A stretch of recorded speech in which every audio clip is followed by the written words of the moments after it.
예, 오늘은 창세기 27강, 창세기 6장부터 6장의 10절에서 16절까지 우리가 공부할 텐데요. 제목은 내가 그들을 멸망시키겠노라입니다. 내가 그들을 멸망시키겠노라.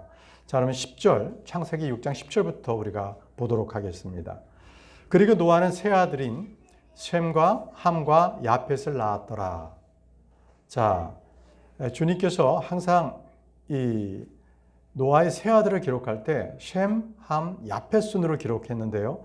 우리가 지난번에 우리 공부할 때는 창세기 5장에 아담의 세대들 할 때 우리가 그 노아의 아들들의 출생에 대해서 우리가 공부를 했었죠.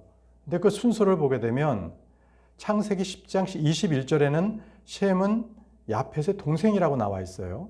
그러니까 야펫이 형인 거고요.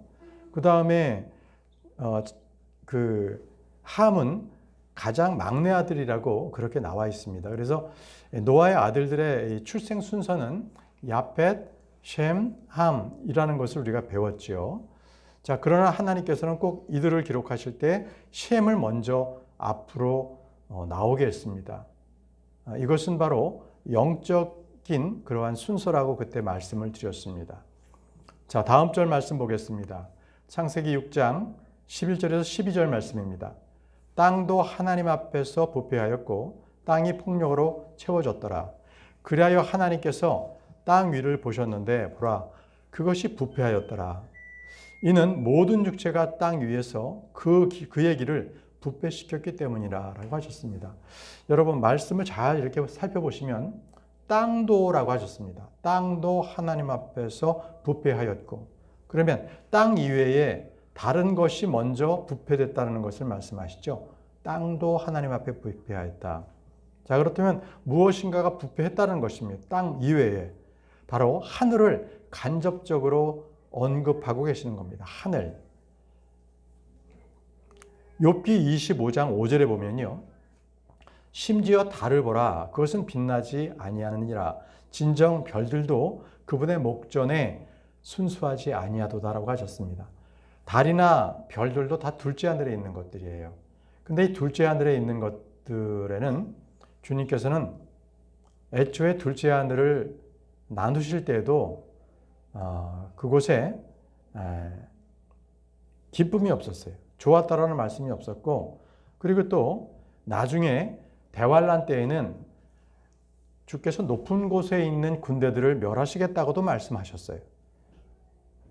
먼저 이사야를 보겠습니다. 이사야 24장 21절에 그리고 그날에 이러한 일이 있으리니, 그날이라는 바로 대환란을 말합니다.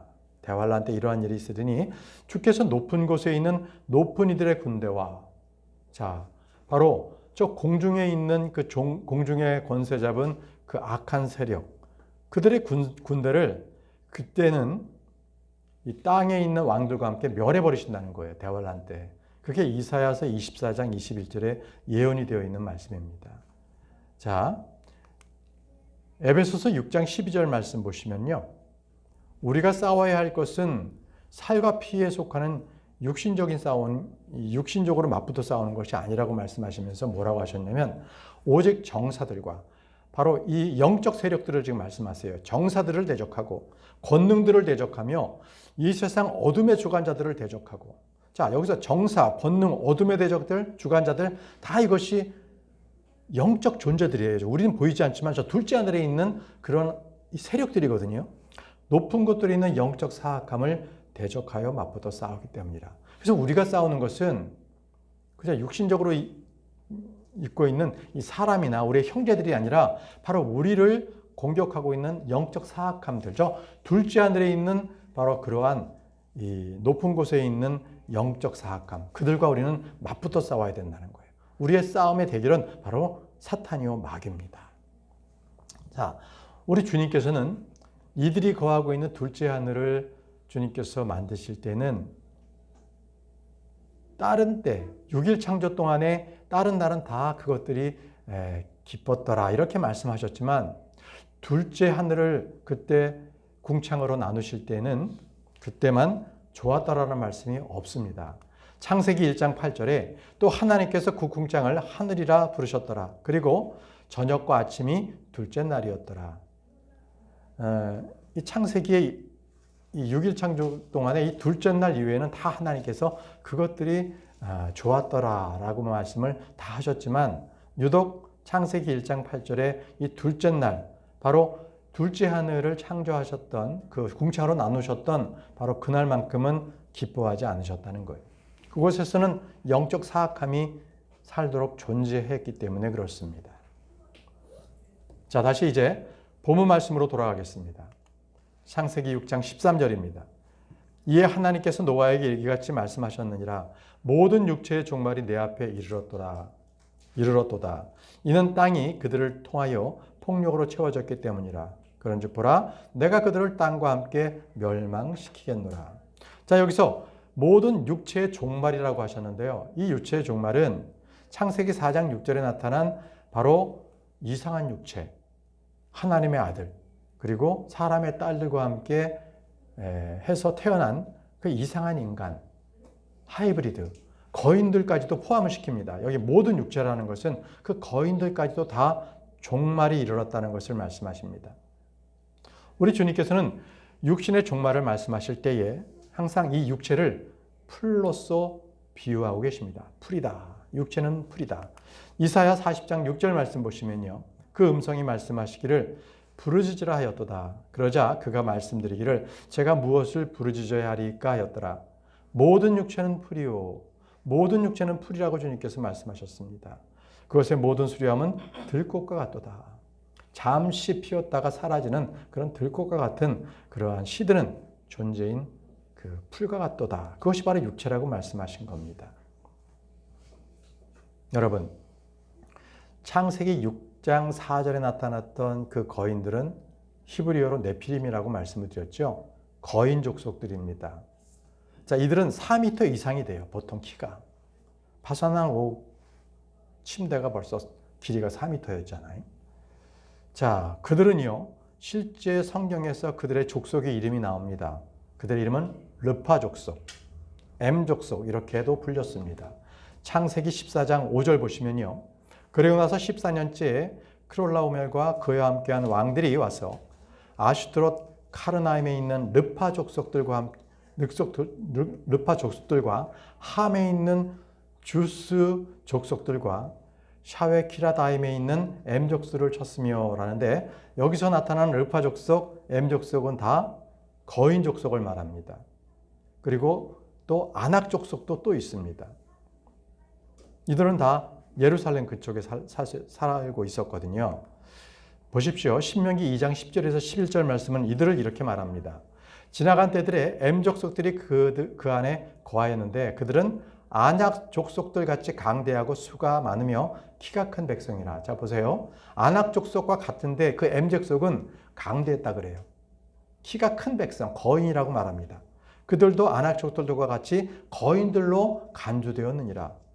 M 족속, 아낙 족속은 지금 거인 족속입니다. 그러나 모압 족은 그들을 M 족속들이라 불렀느니라. 이렇게 주님께서 상세하게 설명을 해주셨습니다. 근데 말이죠. 이 거인 족속들은 이제 이 노아의 홍수 때 멸망하고 그 이후에도 또 이 사람의 딸들을 취해서 그렇게 거인 족속들이 이렇게 태어나거든요. 그래서 여호수아 때 이 가나안 땅을 그때 다 이 정복했을 때에 그들은 거인 족속들을 끝내 다 멸망시키지는 못해요. 그래서 여호수아 그 시대 이후에 한 380년이 흐른 다음에도 다윗과 골리앗 있잖아요. 그 골리앗이 거인 족속이거든요. 그러니까 그 이후에도 계속 거인 족속들이 살아있는 거예요. 근데 그들이 언제 다 멸망하냐면 다윗 왕 때에 거인 족속들을 다 멸망을 시킵니다. 다시 창세기 6장 13절 보시면 하나님께서 노아에게 이같이 말씀하셨느니라 그러면서 내가 그들을 땅과 함께 멸망시키겠다고 말씀하셨어요. 이제 이 거인 족속이 일단 노아의 홍수로서 멸망을 시키겠다고 말씀을 하신 거죠.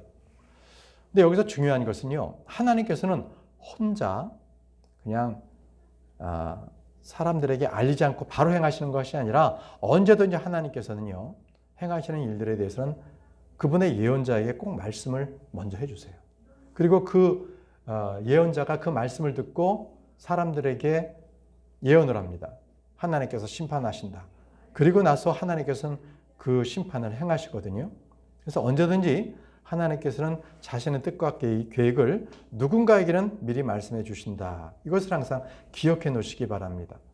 지금 시대는 우리가 성경을 통해서 하나님의 모든 말씀을 우리가 다 배우고 하나님의 뜻을 알 수가 있습니다. 우리가 어떤 것이 옳고 어떤 것이 그른지를 우리는 성경 완전한 이 특별한 계시를 통해서 우리는 알 수가 있는 거죠. 자, 아모스서를 보시면요. 아모스 3장 7절에 주님께서 말씀하셨어요. 확실히 주 하나님께서 자신의 종들인 예언자들에게 자신의 비밀을 계시하지 않고서는 그분께서 아무것도 행하지 않으시리라. 분명히 주님께서 약속하셨어요. 어떤 것이든 하나님께서 행하실 때는 항상 그분의 예언자, 하나님의 말씀을 받은 자들이 하나님의 뜻을 전하고 난 뒤에 하나님께서 행하겠다고 말씀하셨어요. 그래서 노아도요, 하나님의 심판을 미리 받았고 그 하나님의 심판을 선포했던 예언자였습니다. 베드로후서 2장 5절 말씀 보시면 또 옛 세상을 아끼지 아니하셨으나 여덟 번째 인물이자 의의 선포자인 노아를 구원하셨고 불경건한 자들의 세상 위에 홍수를 내리셨을진데 이렇게 말씀하셨습니다. 여기 보시면 의의 선포자인 노아라고 말씀하셨죠. 예, 하나님의 말씀을 미리 받은 예언자였습니다. 그래서 그는 하나님의 말씀, 그 의의 말씀을 선포한 예언자였던 것입니다. 이것뿐만이 아니라 성경에는 여러 곳에 하나님께서 글을 쓰셔서 그것을 통해서 바로 예언자를 통해서 그 말씀을 전하게 하신 그 사례들이 종종 나옵니다. 다니엘서 한번 보실까요? 다니엘서 5장 5절과 25절에는 이제 바빌론 마지막 왕입니다. 벨사살 왕입니다. 벨사살 왕. 이 벨사살 왕 때 그는 이제 성대하게 바깥에서는 메데 페르시아의 민족들이 딱 진을 치고 있는데 근데 이 바빌론 궁전은요 그 앞에를 수로를 다 만들어 놓고 높은 성벽을 쌓기 때문에 아주 천혜의 요새였어요. 어떤 그 적군들이 쳐들어올 수 없는 그런 상황이었기 때문에 벨사살 왕은 이 적군들이 있는데도 편하게 앉아서 거기서 그냥 왕궁에서 잔치를 벌이고 있었던 거죠. 근데 그 잔치를 벌였을 때도 예루살렘 성전에서 가지고 왔던 금그릇들, 은그릇을 가지고 거기에 포도주 마시고 막 그랬던 거예요. 완전히 하나님을 멸시한 거죠. 그때 그 바빌론 궁에 이런 글귀가 써 있습니다. 메네메네 데겔 우르바신. 자, 저 한번 읽어볼게요. 다니엘서 5장 5절과 25절인데요. 바로 그 시각에 한 사람의 손에 손가락들이 나와서 등잔대 맞은편이자 왕의 궁전의 회칠한 벽에 글을 쓰는데 그 글을 쓰는 그 손의 일부분을 왕이 목격하였더라. 누가 사람이 쓰는 게 아니라 손만이 거기서 돌아다니면서 이 벽에 지금 쓰고 있는 거예요. 그런즉 이것이 그 기록된 글귀니 즉 메네메네 테겔 우르바신 이렇게 기록되었다는 것입니다. 이 말을 아무도 해석할 수가 없었어요. 그때 다니엘이 이 말씀을 그대로 해석합니다. 다니엘은 하나님의 말씀을 받은 예언자였기 때문에 그렇습니다. 이 말씀은 쉽게 말씀드리면 바빌론은 끝났다. 이제 메데 페르시아인들에게 이 왕국은 넘겨진다. 이 말씀을 전했고 바로 그날 저녁에 바벨론은 멸망합니다. 메데 페르시아인들이 그 왕궁을 완전히 침공해버려요. 자, 이처럼 하나님의 말씀은 하나님의 사역자, 하나님의 자녀들을 통해서 전달됩니다. 사도 바울이요, 하나님의 모든 계획을 선포했습니다. 사도행전 20장 25절, 27절 말씀 보시면요. 그런즉 보라, 너희 가운데 내가 다니며 하나님의 왕국을 선포하였으나, 하나님의 말씀을 선포했습니다. 이는 내가 너희에게 하나님의 모든 계획을 선포하는 것을 꺼리지 아니하였기 때문이라. 예, 사도 바울도 하나님의 말씀을 미리 계획된 말씀을 선포했습니다. 이제 주님께서는 이 땅도요 다 멸하실 것입니다. 분명히 성경을 통해서 기록해 두셨어요. 그것이 사람들이 믿든 믿지 않든 그 심판은 반드시 집행됩니다. 어제 송인역 앞에서 이렇게 전도를 하는데 어느 여성분이 제가 전도지 주니까 신경질적인 투로 저한테 이런 얘기를 하더라고요. 당신이나 많이 믿으세요. 그러더라고요. 당신이나 많이 믿으세요. 그래서 제가 고맙습니다. 그랬어요. 많이 믿으라는데 얼마나 감사해요. 그는 불행하게도 하나님의 말씀을 거부했지만 그가 토해낸 그 말은 저에게는 복이었어요. 당신 많이 믿으라고. 감사합니다. 더 열심히 믿겠습니다. 네, 그랬어요. 예수 그리스도를 믿지 않는 자들에게는 언제든지 심판이 다가옵니다. 자, 이제 다시 창세기 말씀 돌아가겠습니다. 창세기 6장 14절. 송인역이 아니라 송현동입니다. 제가 잠깐 우리 교회 앞에 송현동. 창세기 6장 14절 말씀에 너는 고펠 목재로 방주 하나를 만들라. 너는 방주 안에 방들을 만들지니 그것의 내부와 외부를 역청으로 칠할지니라 라고 하셨습니다. 자, 우리 주님께서는 방주를 어떻게 만들지 그 원료, 이 재질, 그리고 만드는 방법까지도 다 말씀을 해주셨습니다. 너는 고펠 목재로 방주 하나를 만들라고 하셨습니다. 고펠 목재가 뭐예요? 지금으로 말한다면 상록수, 보통 그 침엽수 정도의 나무의 종류를 말합니다. 그런데 고펠이라는 이 히브리어는요, 덮는다라는 뜻이 있어요. 덮는다. 다시 말씀드리면 우리의 속죄와 관련되고 우리의 죄를 덮는다. 이런 의미에서 atonement라는 속죄와 관련되는 것이 바로 고펠이라는 히브리어의 뜻입니다. 그런데 주님께서는요, 그 고펠 목재에 역청으로 칠하고 있어요. 이 역청이라는 것은 물이 목재 사이로 들어오지 않도록 바로 이 역청, 꼭 아스팔트 같이 그런 걸 칠해서 외부에서 안으로 물이 못 들어오도록 그렇게 방수 처리한 것이 되겠습니다. 자, 이렇게 만들라고 또 말씀하셨어요. 15절에 보시면 이제 내가 만들어야 할 것의 형식은 이러하니, 이제 주님께서 딱 설계도처럼 말씀하시죠. 방주의 길이는 300규빗이 되게 하고 그것의 너비는 50규빗이 되게 하며 그것의 높이는 30규빗이 되게 할지니라 라고 하셨습니다. 자, 여기서 큐빗은 아직까지 우리는 그것이 대략 몇 센치인지는 잘 가늠이 안 됩니다. 만약에 그 당시에 살고 있었던 거인의 이 팔의 길이거든요. 이 팔목에서부터 바로 이 손끝에까지 그 길이를 말하는데 거인들로 한다면 이건 90cm도 넘겠죠. 그런데 굉장히 당시의 히브리인들의 이 팔꿈치의 길이로 한다면 대략 45cm에서 57cm 정도 그 내외를 잡습니다. 45에서 57cm. 그래서 만약에 57cm를 기준으로 해서 이 방주의 길이가 300규빗이니까 그걸로 하면 171m가 나옵니다. 방주가. 그리고 폭은 28.5m가 나오고요. 높이는 17m. 이게 방주의 규격이에요. 근데 여러분, 중요한 것은요. 여기 지금 보면 방주의 길이가 300규빗이고 그리고 그 너비가 50규빗이잖아요. 그러니까 길이와 너비가 6대1 비율이에요. 그리고 길이가 300이고 높이가 30이잖아요. 길이와 높이의 비율이 10대1이에요. 여러분, 이게 현재의 가장 안정적인 선박의 비율이에요. 이 비율을 만들면 배가 난파되지 않고요. 파손되지 않는다. 그래서 군함이 이 사이즈로 만듭니다. 그러니까 놀랍죠? 하나님께서 가장 적합한 사이즈로 방주를 만들려고 했는데 현대 과학에서 이거저거 시험에서 가장 안정적인 배 모형의 사이즈를 만들었더니 바로 길이와 폭의 차이가 6배, 길이가 높이의 10배가 되면 가장 안정적이라는 거예요. 성경은 과학 이상입니다. 그래서 과학으로서 성경을 뭔가 해석하려고 들면 안 돼요. 네. 자, 이 그림을 한번 보십시오. 이것은 노아의 홍수 때 방주의 모형을 똑같지는 않습니다만 찾아서 제가 여러분들에게 보여드리는데 이 방주가 이 크기는 대략 테니스장에 한 36개 정도의 공간입니다. 그 정도 크기라는 걸 아시겠죠? 그런데 이 방주는요, 여러분 인터넷 사이트에 돌아다니는 배 모양의 방주는 다 거짓말이에요. 왜냐하면 방주는요, 그냥 오크, 그냥 하나의 상자입니다. 상자예요.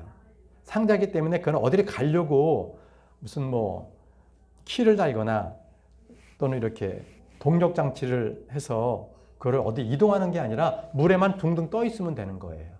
그래서 그냥 하나의 사각형 모양입니다. 직사각형 모양이다라는 것 여러분들께서 이렇게 알고 계시면 되겠습니다.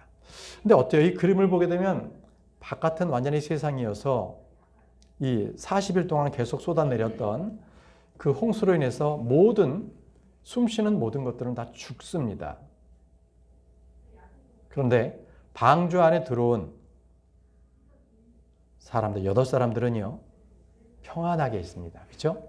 이건 우리에게 교훈적으로 의미하는 바가 있어요. 방주는 예수 그리스도를 예표합니다. 이리로 들어오라고 하셨거든요. 방주 안으로 들어오라. 방주로 들어가라가 아니라 방주 안으로 들어오라. 방주 안에 예수 그리스도가 계시다는 거예요. 그렇기 때문에 예수 안에 들어온 사람은 평안과 안식을 누린다는 거죠. 자, 이제 본문 말씀 다시 돌아가서 창세기 6장 16절입니다. 너는 방주에 창문 하나를 만들지니 위에서부터 1규빗으로 그것을 마감할지니라. 그리고 너는 방주의 문을 그것의 측면에 낼지니라. 자, 보세요. 창문도 내고 방주의 문도 내라고 지금 말씀하셨어요. 그리고 나서 너는 그것을 아래층과 2층과 3층으로 만들지니라. 자, 3개의 층으로 방주를 만들라고 하셨어요. 3층 구조. 자, 이것도 또 중요한 의미가 있어요. 방주가 그냥 하나의 그냥 안에 텅 빈 공간이라 지금 그림에 보시는 것처럼 3층 구조로 만들라는 거예요. 도크가 1, 2, 3로 있고 맨 위에 루프, 지붕으로 덮어라. 이렇게 말씀하신 거예요. 이게 지금 방주의 모형입니다. 근데 이 방주가 3개 층으로 되어 있다는 것은 하나님께서요, 나중에 천년왕국 때에도 에스겔서에 보게 되면 3개 층으로 만들라고 하세요. 꼭 천년왕국의 성전을 이렇게 연상을 시키거든요.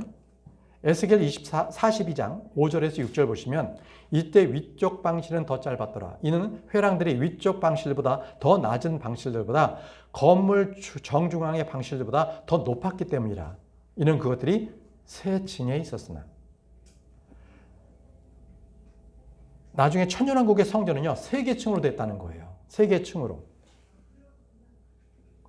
뜰의 기둥들과 같은 기둥들이 없었기 때문이라. 그러므로 건물이 지면에서부터 가장 낮은 부분과 가장 중앙 부분보다 더 좁혀졌더라. 이렇게 건물 위쪽이 좁혀졌더라는 거죠. 이것을 한번 그림을 한번 찾아봤습니다. 지금 에스겔서에서 나와 있는 천년왕국의 성전이거든요. 그리고 이제 에스겔 40장에서 48절 이렇게 해서 이 부분 한번 쳤더니 이런 모형의 그 천년왕국의 성전을 그림이 나와 있고요. 그 내부는 또 이런 그림이었습니다. 참고하시라고 이렇게 드린 거고요. 이것이 꼭 이 모양이다라는 것은 아닙니다. 그러나 3계층으로 되어 있다. 여러분, 방주가 3계층, 방주가 그리고 천년왕국의 3계층, 그러면 또 하나 연상되는 게 있죠. 성막도요, 3계층으로 되어 있습니다. 세 부분으로 나눠져 있는 거죠. 성막의 그림입니다. 약간 좀 흐리게 나와 있는데요. 지금 여기 지금 불을 피우고 있는 이 부분, 바로 이번 번제물입니다. 번제 제단인데 바로 이 부분이 뜰입니다. 뜰. 첫 번째가 뜰이고요. 그 다음에 이제 성막으로 들어갈 수가 있어요. 성막에서 하나님의 구름이 올라오고 있죠. 자, 그 부분을 조금 더 확대해서 보게 되면 성막이 이렇게 생겼습니다. 성막 안으로 들어가게 되면 바로 거기에는 지성소와 성소가 바로 시장막으로 나뉘어져 있습니다. 지금 여기 시장막이 있죠, 중간에. 그리고 그 안쪽에 자비석이 있어서 그쪽에서 바로 하나님께서 임재하시는 거예요. 자, 이렇게 지성소와 성소와 그리고 뜰로 나눠져 있어요. 3개로 나눠져 있다. 그리고 또 노아의 방주가 3계층으로 됐다는 것은 하늘이 3계층으로 됐다는 것들도 우리가 연상할 수 있죠. 고린도후서 12장 2절 말씀에 사도 바울이 셋째 하늘을 갔다 왔어요. 14년도 더 전에 내가 그리스도 안에서 한 남자를 알았노라. 본인 스스로를 말하고 있는 겁니다. 몸 안에 있었는지 내가 분간할 수 없었고 아니면 몸에서 빠져나왔는지 내가 분간할 수 없으나 하나님께서 아시느니라. 이러한 사람이 셋째 하늘로 붙들려 올라갔느니라. 사도 바울은 셋째 하늘에 올라갔다가 내려왔는데 사도 바울에게는 결코 셋째 하늘에서 본 것을 얘기하지 말라고 해서 봉했어요. 그러나 나중에 요한계시록의 사도 요한에게는 그것을 써서 글로 남기게 하셨죠. 그래서 우리는 셋째 하늘에 있는 천상의 상황을 하나님의 보좌에 4개의 그 동서남북의 그 짐승들, 그룹들이 있는 것도 알고, 그 우리가 올라갈 그 하늘왕국이 정말 온갖 보석으로 다 되어 있다는 것도 우리가 알 수가 있게 된 거죠. 여러분, 노아의 방주에는 문이 있습니다. 이리로 들어오라 라고 하셨잖아요. 방주 안으로 들어오라. 마찬가지로요, 성전에도 희장막이 있습니다. 희장막은 예수 그리스도께서 그 몸으로, 그 몸이십니다. 그 몸을 찢으시면서 바로 나에게로 들어오라. 지성소 안으로 들어오라.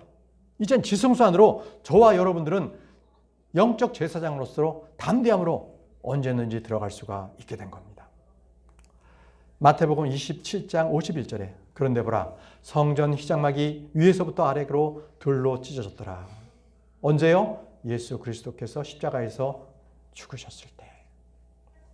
그 몸이 완전히 찢기시고 그 몸에 상기는 성전 희장막이 더 이상 사람들과 하나님과의 관계에서 막혀있지 않는 거예요. 그 베일을 찢어버리신 겁니다. 언제든지 나에게 오라. 그래서 여러분, 우리는 언제든지 하나님께 기도할 수가 있는 거예요. 예수 그리스도 이름으로 우리가 기도해서 언제든지 하나님 앞에 우리가 나아갈 수가 있게 된 것입니다. 히브리서 10장 19절에서 20절 말씀에도요, 그러므로 형제들아, 예수님의 피로 말미암아 가장 거룩한 곳 안으로 들어가는 담대함을 얻었는데, 가장 거룩한 곳이 어디예요? 지성소. 바로 언약궤가 있는 바로 그곳. 새롭고도 살아있는 길로 인한 것이니, 이제는 그 옛 길이 아니라 예수 그리스도 그분의 길로서 우리는 하나님께서 계시는 바로 그 지성소로 들어갈 수가 있게 됐다는 거예요. 셋째 하늘이죠. 셋째 하늘. 그 길은 그 휘장막, 곧 그분의 육체를 통하여 그분께서 우리를 위하여 성별시킨 것이라. 바로 그 길은 바로 예수 그리스도 그분 자신입니다. 예수님께서는 우리를 위해서 성소와 지성소를 가로막고 있었던 그 희생, 완전히 희생을 찢어 버리신 겁니다. 우리는 이제 예수 그리스도의 그 몸을 통해서 하나님께로 직접 나아갈 수가 있게 되었습니다. 우리는 예수님을 통해서 그 희장막 안에 있는 바로 지성소로 우리는 들어갈 수가 있습니다. 바로 이것은 예수님께서, 하나님께서 바로 노아에게 방주 안으로 들어오라 하신 그 말씀과 똑같습니다. 창세기 7장 1절 말씀에 그리고 주께서 노아에게 이와 같이 말씀하셨느니라. 너와 너의 온 집은 방주 안으로 들어오라. 방주 안으로 들어오라. 이는 내가 이 세대 가운데서 내 앞에 의로운 것을 보았기 때문이라. 방주 안으로 들어오라고 하셨습니다. 우리 주님께서는 저쪽으로 가라 하는 것이 아니라 나에게 오라라고 하십니다. 항상 초청을 하세요. 항상 초청하십니다. 계시록 4장 1절에도요. 요한계시록 4장 1절에 사도 요한에게 이리로 올라오라라고 했습니다. 이리로 올라오라. 저리로 가라가 아니에요. 내가 있는 이곳으로 너는 오라라고 하셨습니다. 오라. 주님은 우리의 목자 되십니다.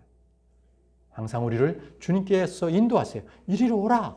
이 말씀으로 우리를 불러주십니다. 요한복음 10장 7절에서 9절 말씀 보시면요. 주님께서 이렇게 말씀하셨어요. 나는 양들의 문이라. 이제껏 내 앞에 왔던 모두는 도둑들이자 강도들이라. 그러나 양들은 그의 말들을 듣지 아니하였느니라. 나는 그 문이라. 바로 방주의 문 연상되죠? 누구든 나를 통하여 들어간다면 그는 구원을 받을 것이요. 방주를 문을 통해서 들어간 노아와 그의 가족들 8명은 그들은 멸망받지 않고 살았습니다. 그들은 구원받았어요. 물로부터 구원받았습니다. 그러나 우리는 그렇게 방주를 짓고 들어가야만 살고 하는 그 행위가 필요 없어요. 우리 성도들은 예수 그리스도를 믿는 그 순간 우리는 혼이 구원받습니다. 행위로서 우리는 구원받지 않습니다. 도리어 우리는 야고보서 말씀처럼 믿고 난 이후에 하나님을 성실하게 섬기고 신실하게 섬김으로 말미암아 완전히 우리의 믿음을 완성하게 되는 거죠. 우리가 예수 그리스도 앞에서 보상과 상급을 받게 되는 그 일을 얻게 되는 거예요. 그 이후에 우리의 행위들은, 그러나 행위는 우리의 구원을 주지 못합니다. 자, 이제 우리는 예수 그리스도를 통해서만 구원받는다는 말씀을 우리는 배웠습니다. 예수 그리스도를 통해서만 우리는 셋째 하늘로 올라갈 수가 있습니다.